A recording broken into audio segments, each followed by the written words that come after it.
So hello, आ गए तुम लोग। मेरी जान। स्वागत है तुम लोगों का मेरे चैनल पे।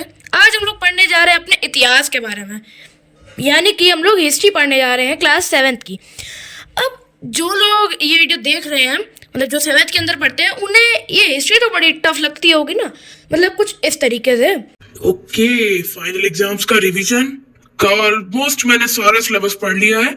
अब देखते हैं अब क्या बचा है। तो अबे यार, हिस्ट्री बची है, गई भैंस पानी में।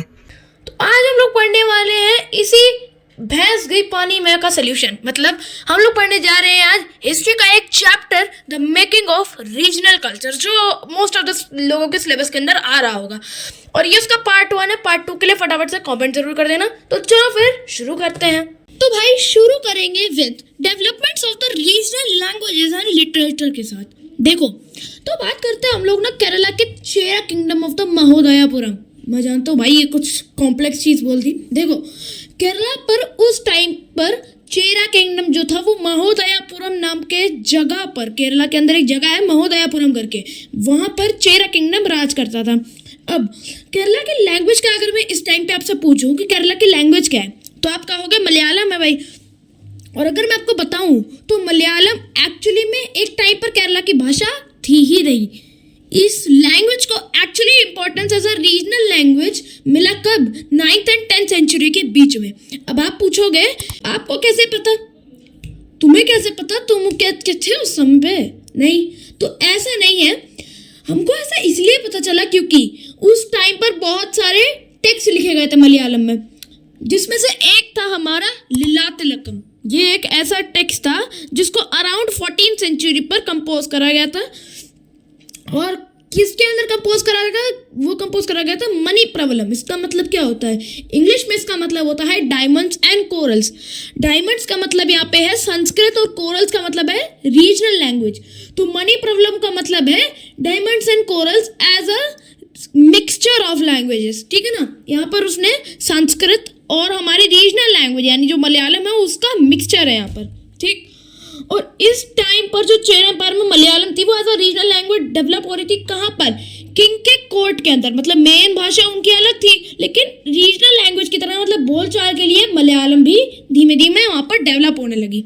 ठीक है, अब बात करते हैं हम लोग उड़ीसा के जगन्नाथपुरी जी के मंदिर की। तो अब 11वीं शताब्दी में उड़ीसा में जो थे एक लॉर्ड ऐसा लोकल डीटी बहुत प्रसिद्ध थे, जिनका नाम था जगन्नाथ, क्योंकि वो एक अवतार थे विष्णु जी के। तो लोग क्या करते थे भाई, उस समय ऐसा नहीं था कि लोगों के अंदर आस्था नहीं होती थी, तो लोग आस्था के चलते उनके पिक्चर्स वुडन ब्लॉक्स पे बना करके बनाया करते थे। ठीक है ना, बना के रखते थे। अब आते हैं यहाँ पर एंट्री होती है हमारे गंगा डायनेस्टी के किंग अनंत वर्मन की। अब इन्होंने 12वीं शताब्दी के अंदर देखा कि भाई लोगों के अंदर जगन्नाथ जी को लेकर आस्था तो बहुत है, तो क्यों ना जगन्नाथ जी के लिए एक टेंपल बनवाया जाए।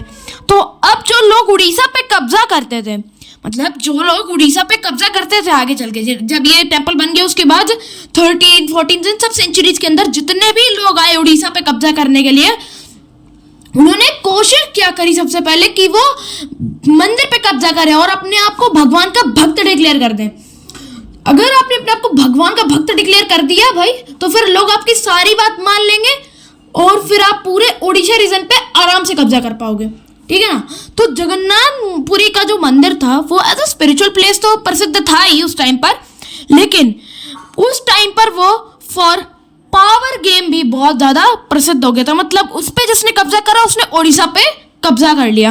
और इवन आज के टाइम पर भी जगन्नाथपुरी जी की यात्रा जो है वो इंडिया में ही नहीं सिर्फ वर्ल्ड फेमस है। बिल्कुल, मतलब दुनिया से लोग आते हैं जगन्नाथपुरी जी की यात्रा देखने के लिए। तो अगर कभी आपको भी टाइम मिला तो जाइएगा। तो आज के लिए सिर्फ इतना ही रखते हैं। आगे के टॉपिक्स को हम लोग अगली वीडियो के अंदर कवर करने वाले हैं। तो आई होप सो तुमको ये वीडियो पसंद आई होगी। अगर तुमको ये छोटी सी वीडियो पसंद आई है ना, क्योंकि मैंने इसके अंदर कुछ ऐसी चीज़ें बताई है तुमको जो हर कोई बताता तो है, लेकिन मैंने आपको थोड़ा सा एनिमेशन के यूज़ करके वो सारी चीज़ें आपको समझाई है। ठीक, इसका नेक्स्ट पार्ट जो आएगा उसके अंदर हम इस चैप्टर को ख़त्म कर देंगे पूरा। ठीक है ना, तो फिर इसी के साथ मिलता हूँ तुमसे मैं अपनी अगली वीडियो के अंदर। तब तक के लिए stay connected, keep learning. Thank you very much.